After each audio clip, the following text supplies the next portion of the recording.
Hey everyone, welcome to another Codex review. As always, my name is Jay, and today we're going to have some fun. We're going to be going over the new Khorne Daemonkin Codex that was released today. It's going to be really fun. So, today's video, as always, I'm just going to go over my first impressions, the special rules. However, slightly different than I did the last Codex review. Since this Codex is much like the Necron Codex, it is a summation of formations. So I decided that this time I'm going to try to cover the formations in the same video as I did with that particular entry. Because I found that the Necron Codex, it didn't really come together until the very end with people, because then they saw the formations, they understood why things were better than I thought they, that's better than it sounded at the beginning. So for this specific codex, I'm going to be trying to go through the formations with that particular entry, and it's pretty easy in this codex because most of the formations are in a specific entry slot. Like all the elites are in the same formation, all the troops are in the same formation, and so forth. So it should be pretty easy. But yeah, so first impressions of this new Khorne Codex. It's very interesting. Things got more expensive, surprisingly. Nothing got cheaper. Nothing at all got cheaper. Everything that was Chaos Space Marines got more expensive, and pretty much all the demons stayed the same in cost. Very little changed. As far as like force organization chart, I think the Hellbrute was the only thing that got moved. It got moved from the elites to the heavy. And pretty much all the stat lines stayed the same. Nothing really changed, except formations, which, hello special rules. The new special rules is where this codex really shines and becomes like insane.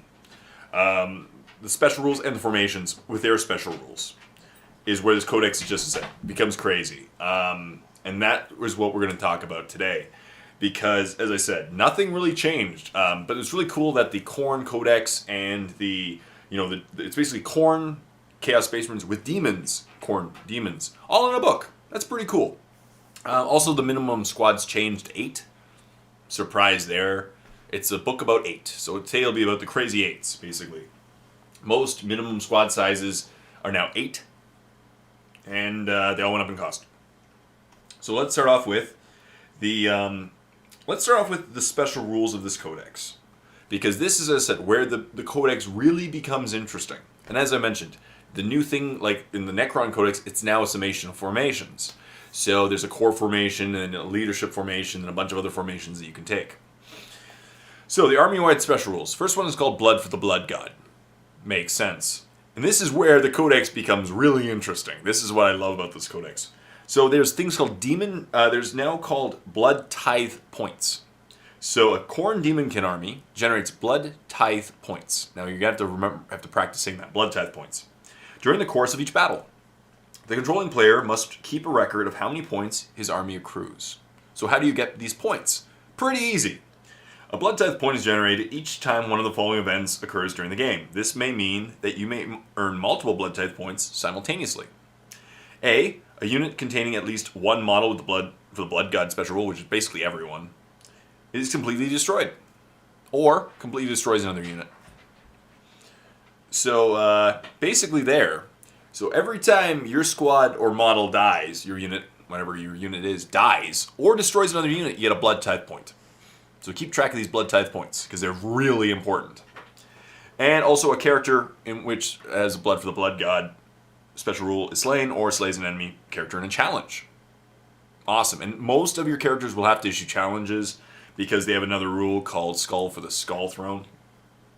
So the maximum number of blood tithe points you can have at a single moment is 8. Any additional points generated are lost. So you mostly have is 8 at a time. The controlling player can choose to expend blood tithe points at the start of any of his turns. Or her. Shouldn't be sexist. To do so, pick one reward on the blood tithe table opposite that has a value equal to or less than the number of blood tithe points.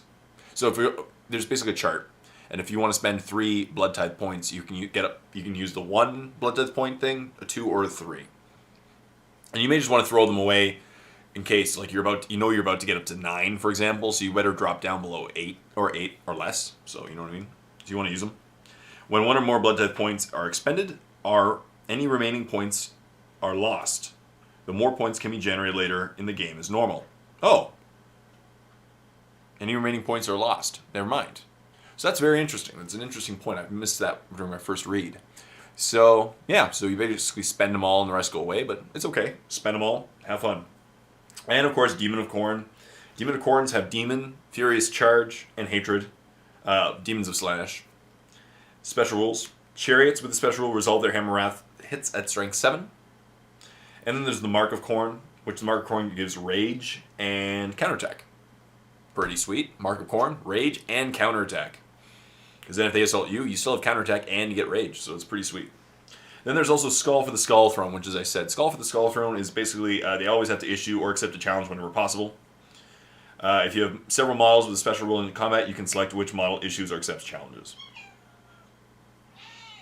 I just said that. Mandy agrees. Yeah, so that's pretty crazy. These Blood Tithe points are nuts. I'm going to go over the table. Let's go over the table then right now. Let's do the table, and then we'll do over the Warlord traits and stuff.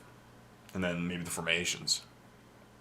So the Blood Tithe table. Now this is, as I said, pretty crazy. If you expend 1 Blood Tithe point, all friendly units with the Blood for the Blood God special rule have the Adamantium Will special rule until the end of your turn. Not bad. Again, if you want to help prevent some psychic powers, do that one. Basically, everyone has Blood for the Blood God special rule in your army. Number 2, Insatiable Hunger. So you spend 2 points. Insatiable Bloodlust. All friendly units with the Blood for the Blood God special rule have Furious Charge and Rage till the end of your turn. So not just the Mark of Khorne. Everyone gets Furious Charge and Rage. That's pretty sweet. 3, it just gets sillier. Unstoppable Ferocity. All friendly units with the Blood for the Blood God special rule have Feel No Pain. So you spend 3 points, and everyone in your army will basically have Feel No Pain because almost everyone has Blood for the Blood God special rule. That's awesome. 4, Apocalyptic Fury. All friendly units with Blood for the Blood God special rule add 1 to their attacks characteristic until the start of your next turn. That one is pretty cool. I would have personally switched Feel No Pain and attacks because I feel the Feel No Pain is better than the attacks. But still, you get a lot of attacks. Number 5, Demon Tide. So if you spend 5 tithe points, Demon Tide. This is where it starts to get really fun. A unit consisting of either 8 Blood Letters or 5 Flesh Hounds is summoned within 12 inches of any friendly unit with a Blood for the Blood God special rule. So they just deep strike in, summon right there. So you instantly summon more demons without any psychic powers. You just spend these points. So if you kill like 3 of your opponent's models and they kill 2 of yours, you just go, demons! And it gets better.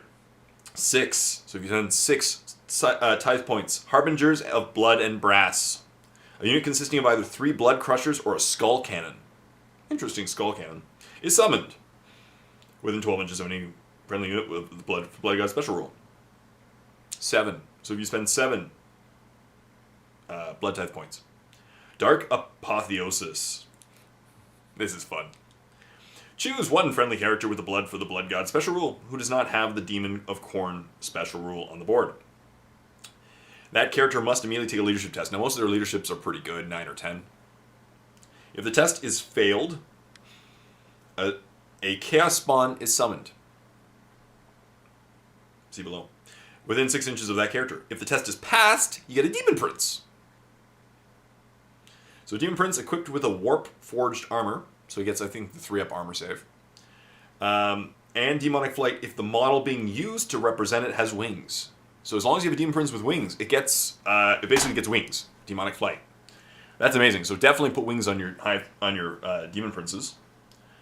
It's summoned within 6 inches of the character. In either case, if the character was your Warlord, your opponent does not earn the Slay the Warlord secondary objective until the newly summoned model is removed as a casualty. So that's not bad. So you choose a character, like a sergeant, and providing they pass the leadership test, you get a Demon Prince. That's pretty awesome. And if you spend 8 Blood Tithe, I was going to say Warp Charge, Blood Tithe points, you get, this is a fun one too, choose 1 friendly character with the Blood for the Blood God special rule who does not have the Demon of Khorne special rule. Also, you don't get Slay the Warlord if it's your Warlord until the new character is killed. That's a summation of the last one. Take a test. Test is failed. Removed as a casualty. The test is passed. A Bloodthirster or of Unfettered Fury. I mean, this one's going to be nasty. I'll go over this one in the HQ slot. A Bloodthirster of Unfettered Fury is summoned within 6 inches of that character, and then the character is removed as a casualty. If the chosen character was your Warlord and passed the leadership test, your opponent does not earn Slay the Warlord. Secondary until the new summoned model is removed as a casualty. Hello! That's nuts. That's funny, and I love it. I think Mini Warhammer Dave is going to have a lot of fun, because you get a Bloodthirster. You spend 8 points, boom, you get a Bloodthirster on the table. That's 280 points that they just summon onto the table in that turn. You know, this is crazy. No leadership, no psychic powers needed, can't be negated. Crazy. So that's awesome. That is really cool. Let's go over the Warlord traits then while we're here. And then we'll talk about the formations. So the Warlord traits, there's the Icon of War. So if you roll 1, Icon of War. Warlord and all friendly models within Blood for the Blood God special within 12 inches. Reroll failed charge rolls. Good. Helps get them into assault where they want to be. 2, Disciples of Khorne. Warlord has the Zealot special roll. 3, Arc Slaughterers. Add 1 to your Warlord's attacks characteristic. 4, Favorite of Khorne. Your Warlord generates 1 additional Blood Tithe point each time he slays an enemy character in a challenge. Can happen. 5, Butcher King. Your Warlord has a preferred enemy special roll. That's awesome. And 6, Destined for Glory. When resolving the Dark Apotheosis or Fury Unbound results in the Blood Tithe table, your Warlord will automatically pass the leadership test if you want to remove your Warlord and put in a Demon Prince or a Bloodthirster. Cool. So that's it. Interesting Warlord traits. As I said, the Blood Tithe table is where this codex is really nuts. I love it. Now let's go over it. As I said, now the last thing I'm going to talk about in this particular video are the formations. I'm just going to briefly talk about the formations because, as I said, this codex is once again a summation of formations, like the Necron's codex, except not as many formations because it doesn't have that many choices. And as it is an amalgamation of the Chaos Space Marines and the Chaos Demons of Khorne. So it's pretty cool. And yeah, so it's what's called the Blood Host Detachment. That's the new detachment. The new detachment choice, and I believe this is the special rules for it.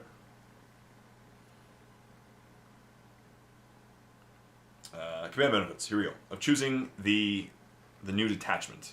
So if you choose the new detachment, you have Blood Frenzy, which is at the beginning of each of your turns. Before deciding whether or not to expend any Blood Tithe points, you automatically generate 1 additional Blood Tithe point.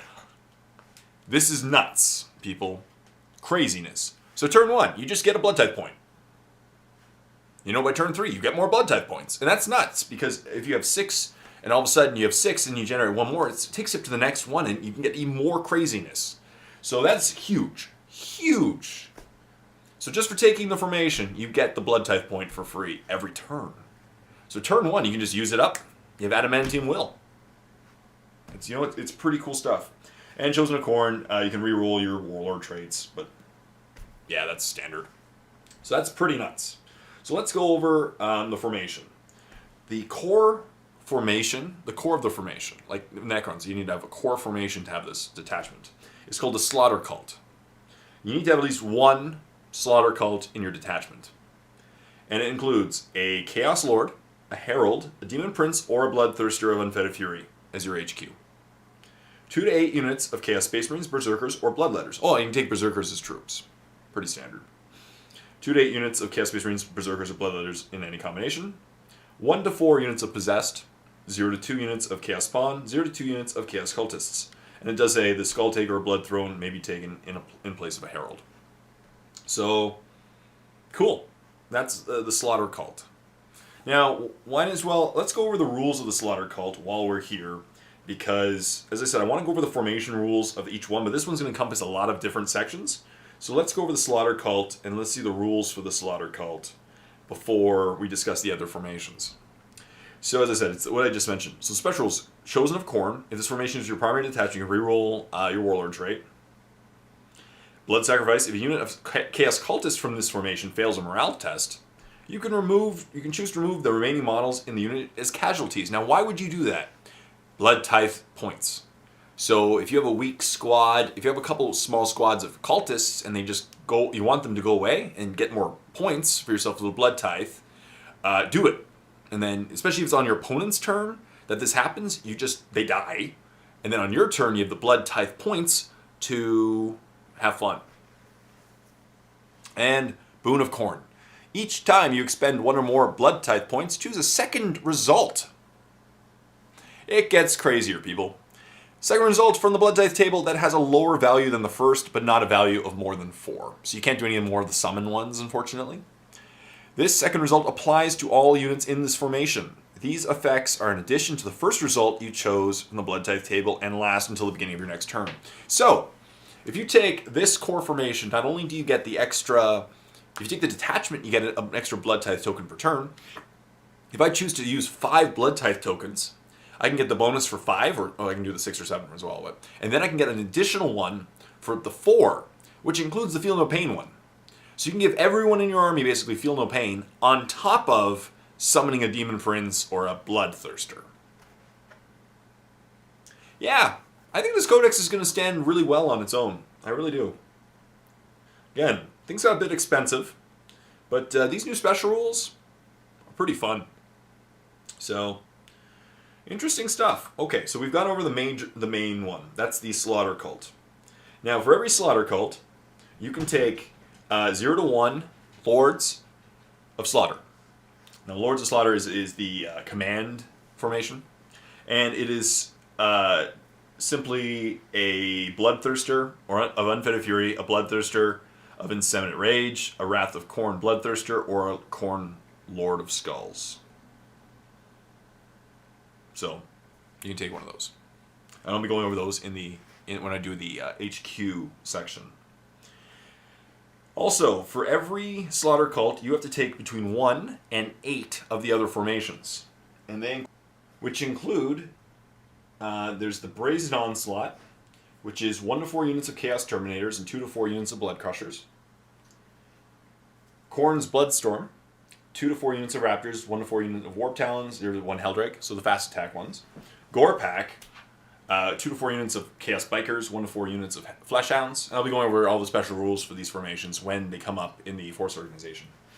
The Charonel Cohort, 1 Herald or Demon Prince, 2 to 8 units of Bloodletters, 1 to 4 units of Flesh Hounds, 1 to 4 units of Blood Crushers, 0 to 4 Skull Cannons. A War Engine, 1 Hellbrute, Defiler, Soul Grinder, Forge Fiend, Mauler Fiend, or Lord of Skulls. So just simply one mechanical thing of the Codex is a War Engine. And there's restrictions. This detachment must include at least 1 core choice, which as I mentioned, which is the Slaughter Cult. For each core choice, you must include between 1 and 8 auxiliary choices in any combination. You must also include up to 1 command choice. You may also include up to 1 command choice, not must. Only the detachments listed here may be included in this detachment. Cool stuff. So that's it. So that's pretty crazy. You know, that's pretty nuts. What else do I want to go through? Artifacts of Slaughter. I don't know where it says those rules. Let's find them. Artifacts of Slaughter.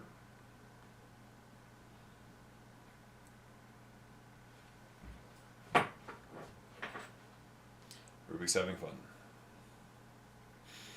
Yeah, so it's a pretty interesting codex, as I said.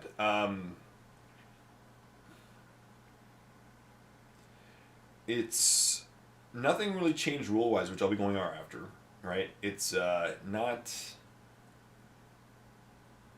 Gifts of Khorne. Here we go. Let's go over the Gifts of Khorne quickly. So the Gifts of Khorne. There's the Aura of Dark Glory, which is gives a 5-up invulnerable save. Collar of Khorne, which gives a 2+ bonus to deny the witch rolls. Combat Familiar. A model with this Combat Familiar makes 2 additional Strength 4 AP dash attacks, melee attacks. The Combat Familiar is always assumed to be in the same base as its master. On the same base as master. If you represent it separately, you can. However, the model itself plays no part in the game. If the model gets in its way, move it to the side. Demonic Flight, which just, as I said, gives basically a flying monster creature. Ichor Blood, unit that causes 1 or more unsaved wounds on a model with Ichor Blood during the fight subphase immediately takes a Strength 3 AP4 hit per wound caused. Good for killing orcs and infantry and Tyranids. And then Juggernaut of Khorne, the model receives +1 toughness, +1 wound, +1 attack, and its unit type becomes cavalry. So good stuff there. And let's stop there. I think this is a good area to stop. So just to sum, oh, here we go, the artifacts. This is what I wanted to talk about as well. The artifacts of Khorne. There's Gore Drinker, which is a Strength +1, AP2, melee Blood Feast unwieldy.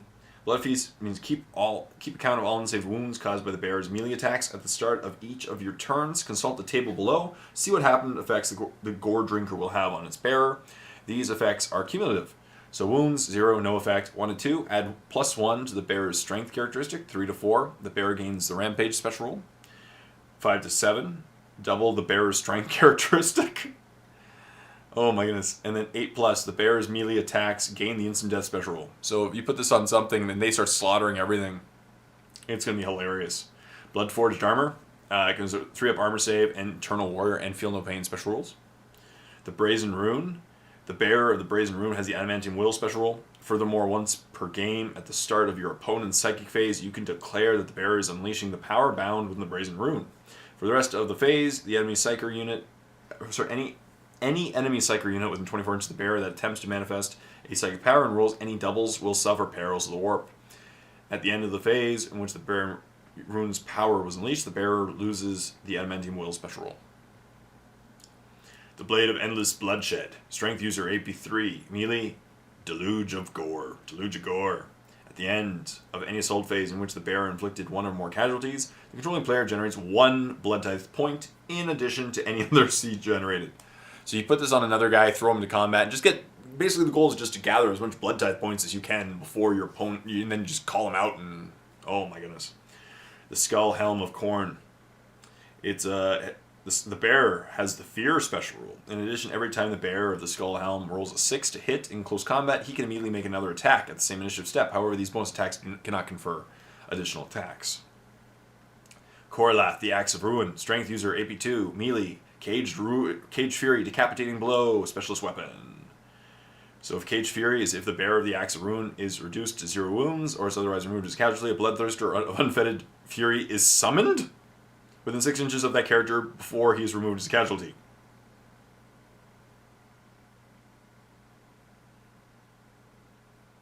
Okay. So you just automatically get a Bloodthirster of Unfettered Fury. At the end of each of the controlling player's remaining turns, the Bloodthirster automatically loses D3 wounds. Invulnerable saves are allowed against these wounds as normal. Other saves are not. Maybe you'll keep him alive then. Decapitating Blow any to wound rolls of 6 made with this weapon cause instant death. And that's it. Okay. So let's stop there. So just to summarize what we've done today. So far, this codex is interesting. Pretty much everything got more expensive for the Chaos Space Marine side, but the new Blood Tithe tokens well compensate for that, and that's probably why they got more expensive. You could use so many tokens. You get 1 additional one per turn if you take the detachment, which I'm pretty sure everyone will. And there's so many ways to generate more ones and then just spend them, and then your army just gets insane amounts of Blood Tithe tokens, and you can get an additional one. So you get like 2, if you buy one worth 5, you can get one worth 4 as well. Blows my brain. So it's going to be a lot of fun, a lot of mischief with this codex. And the summation of formations, once again, is a really interesting way that the codex has gone. I think the Warlord Traits are okay. Most of them are pretty, that's Warlord Traits in general. And the new formations are going to be pretty fun. So we'll go over them in future videos. So as always, thank you very much for watching this part 1 of my in-depth review of the new Khorne Daemonkin Codex released today. Stay tuned for the next parts, and until next time, this is Jay saying, please like the video, comment in the comment section down below if you missed anything, or if you want to add to the conversation, and subscribe to my channel if you already haven't done so. And as always, thank you very much for watching. Until next time, this is Jay saying, happy painting, everyone.